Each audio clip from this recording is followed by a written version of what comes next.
Há 3 anos atrás, eu estava em uma caravana, bem distante da cidade mais próxima, e geralmente era completamente escuro à noite. Eu prometi que não fumaria do lado de dentro, então, à 1 da manhã, eu saí para um cigarro.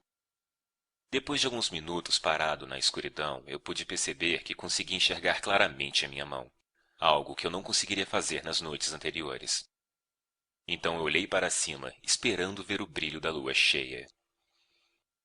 Mas a lua não estava à vista. Ao invés, havia uma longa e brilhante nuvem bem acima de mim. Os romanos a chamaram de a Via Galáctica, a Estrada de Leite. Hoje nós a chamamos de Via Láctea. Para aqueles que perderam essa aula na escola, os fatos básicos são estes. Lembre-se de que um ano-luz equivale a 9,5 trilhões de quilômetros. A nossa galáxia tem um diâmetro de aproximadamente 100 mil anos-luz. O nosso Sol está localizado na extremidade de um dos braços espirais, a cerca de 26 mil anos-luz do núcleo da galáxia. São necessários de 200 a 250 milhões de anos para o Sol completar uma órbita em volta do núcleo. Ao redor da galáxia, acima e abaixo do disco, numa auréola circular, existem aproximadamente 200 aglomerados globulares, que podem conter até 1 milhão de estrelas cada. A Via Láctea contém 200 bilhões de estrelas, aproximadamente. Esses números são essenciais para compreender o que é uma galáxia. Mas quando a contemplamos, alguma parte da mente humana protesta que não pode ser assim. Mas uma investigação das evidências nos leva à conclusão que é. E se você chegar a essa conclusão numa noite escura e limpa, quando olhar para cima, você pode ver algo que irá mudar a sua vida. É assim que uma galáxia se parece, vista de dentro, dos subúrbios do nosso Sol. Através de um binóculo, para cada estrela que você consegue enxergar com o olho nu, você verá mais 100 ao redor dela, todas suspensas numa névoa azul acinzentada. Se você olhar através de um telescópio barato e esperar que seus olhos se ajustem à escuridão e consigam se focalizar, você vai ver o que essa névoa realmente é. Mais estrelas. Como poeira se estendendo até onde se parece ser o infinito. Mas você tem que ter o conhecimento. Enxergar é só metade. Naquela noite, 3 anos atrás, eu sabia de um pouco das coisas que estavam lá fora. O tipo, a escala e a idade das coisas. A violência e a destruição. A energia pulsante. A gravidade inexorável. E o desespero da distância. Mas eu me senti seguro, porque eu sabia que meu mundo está protegido pela mesma distância que os outros temem. É como se o universo estivesse gritando na sua cara. Você sabe quem eu sou, o quão grande eu sou, o quão velho eu sou. Você pode sequer compreender o que eu sou, o que é você comparado a mim. Mas quando você aprende ciência, você pode sorrir para o universo e responder: cara, eu sou você. Quando eu olhei para a galáxia naquela noite, eu sabia que até o mais fraco cintilar de uma estrela era uma conexão real entre o meu olho ao longo de um fino raio de luz até a superfície de um outro Sol. Os fótons que os meus olhos detectam, a luz que eu vejo, a energia que interage com os meus nervos, vieram daquela estrela. Eu pensei que eu nunca poderia tocá-la, mas mesmo assim, algo que vem dela atravessa todo o vazio e me toca. Eu nunca poderia ter imaginado. Os meus olhos viram apenas pequenos pontos de luz, mas a minha mente enxergou muito mais. Eu vi as explosões de radiação gama das estrelas gigantes serem convertidas em energia pura pelas suas próprias massas. Flashes de luz que brilharam do outro lado do universo muito antes de a Terra ter se formado.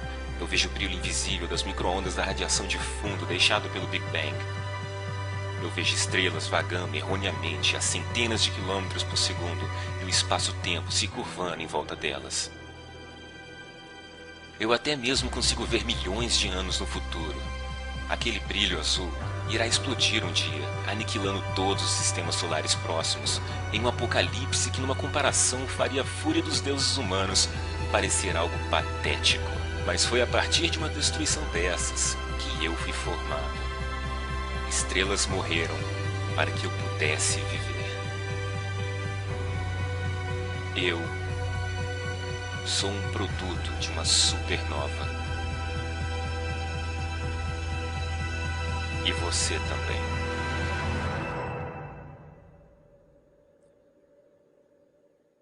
Na luz desses fatos indiscutíveis, dessa verdade parcial e reveladora, qual é o espaço que há no século XXI e além para as alegações mágicas das religiões organizadas? As primeiras religiões eram, por qualquer definição, primitivas. Por motivos de limitação de população, comunicação e regiões geográficas, elas nunca haviam crescido para nada além de uma preocupação local. Mas as religiões sofreram mutações através dos tempos e se tornaram mais sofisticadas, como que a cada geração os homens sagrados aprendessem o que funcionava ou não, o que deixava as pessoas obedientes e o que causava revolta. Quais ideias as pessoas podem facilmente evadir e quais iriam assombrá-las até o ponto em que elas teriam de rezar para conter o medo crescente.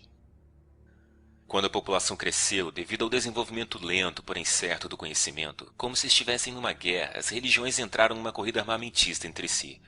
Dos deuses do vento, do trovão e do mar, as ameaças e as escalas de poder dos deuses cresceram a níveis supremos, ao ponto de que toda religião organizada possuía um deus que era onipotente, onibenevolente, onisciente, e palavras como infinito e eternidade são usadas sem escrúpulos, enquanto que todas as outras palavras são abertas a abuso até que elas signifiquem exatamente o que as religiões querem que elas signifiquem. Naquela noite sobre a Via Láctea, eu que tive a experiência, não posso chamá-la de uma experiência religiosa, porque eu sabia que ela não foi religiosa em nenhum sentido. Eu estava pensando sobre fatos e física, tentando visualizar o que realmente eu estava vendo e não o que eu gostaria que fosse.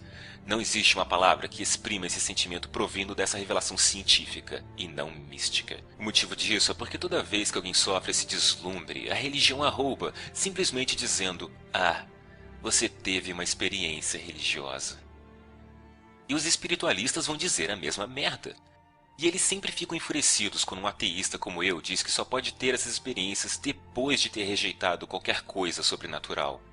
Mas eu admito que depois dessas experiências, quando a realidade me atinge como um bilhete premiado de loteria, eu frequentemente penso sobre religião. E o quão sortudo eu sou por não ser religioso. Você quer aprender algo sobre Deus? Ok. Isto é uma galáxia.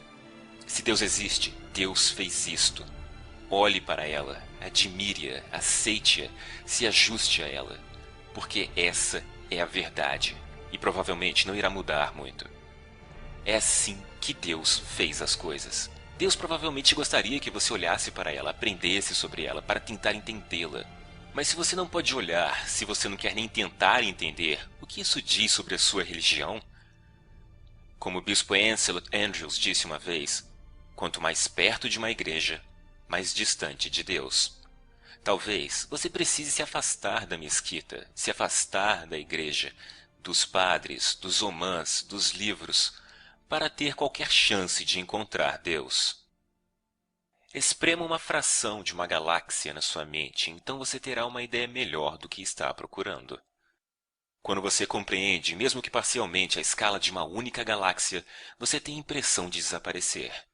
E quando você se lembra das outras galáxias, você encolhe novamente centenas de bilhões de vezes. Então você se lembra o que você é. Os mesmos fatos que dizem quão insignificante você é, também explicam como você chegou até aqui. É como se você se tornasse mais real, ou talvez o universo se tornasse mais real. Repentinamente você se encaixa, você pertence, você não precisa se ajoelhar, você não precisa temer. Nesses momentos, a única coisa que você tem que fazer é continuar respirando. A matéria que o constitui desde quando você nasceu é tão velha quanto o cosmos. A forma pode ser nova e única, mas os materiais já têm 13,7 bilhões de anos de idade. Processados pela fusão nuclear em estrelas, moldado pelo eletromagnetismo, palavras frias para processos tão impressionantes. E esse bebê era você. É você. Você é impressionante. Não só está vivo, mas também tem uma mente. Qual tolo trocaria isso por qualquer bilhete premiado que já existiu? Quando eu comparo o que o conhecimento científico fez comigo e o que a religião tentou fazer, às vezes eu sinto calafrios. A religião diz às crianças que elas podem ir para o inferno e que elas têm de acreditar, enquanto que a ciência diz que elas vieram das estrelas e apresenta motivos nos quais elas podem acreditar. Eu já contei a diversas crianças sobre estrelas, átomos, galáxias e o Big Bang, e eu nunca vi o medo em seus olhos. Apenas o encanto e a curiosidade. Elas querem mais. Por que as crianças nadam enquanto os adultos se afogam? O que aconteceu com a realidade entre a infância e a idade adulta? Será que alguém prometeu algo que é tão lindo que o nosso universo parece estúpido e vazio? Até assustador em comparação? Isso tudo ainda pode ter sido feito por algum criador, mas a religião fez parecer que é algo desagradável. A religião pinta tudo que não a si própria como algo profano e pecaminoso, enquanto embeleza e dignifica suas mentiras e erros, como um porco que veste a melhor das roupas. Em seu esforço de tentar nos impedir de enxergar a realidade, a religião se tornou a realidade que não podemos encarar.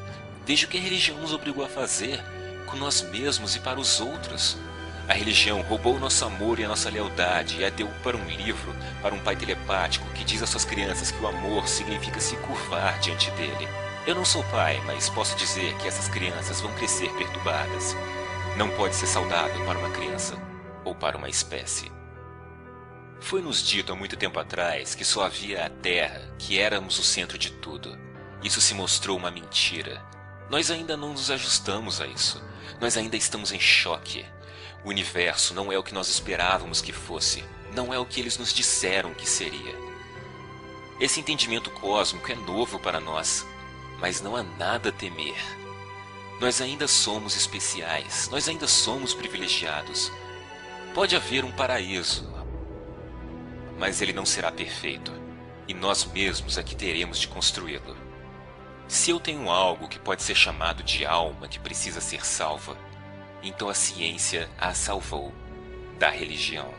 Algumas pessoas acham realmente deprimente o fato de que o universo só poderá suportar a vida por mais apenas 30 bilhões de anos. 30 bilhões de anos. Você deve estar de sacanagem.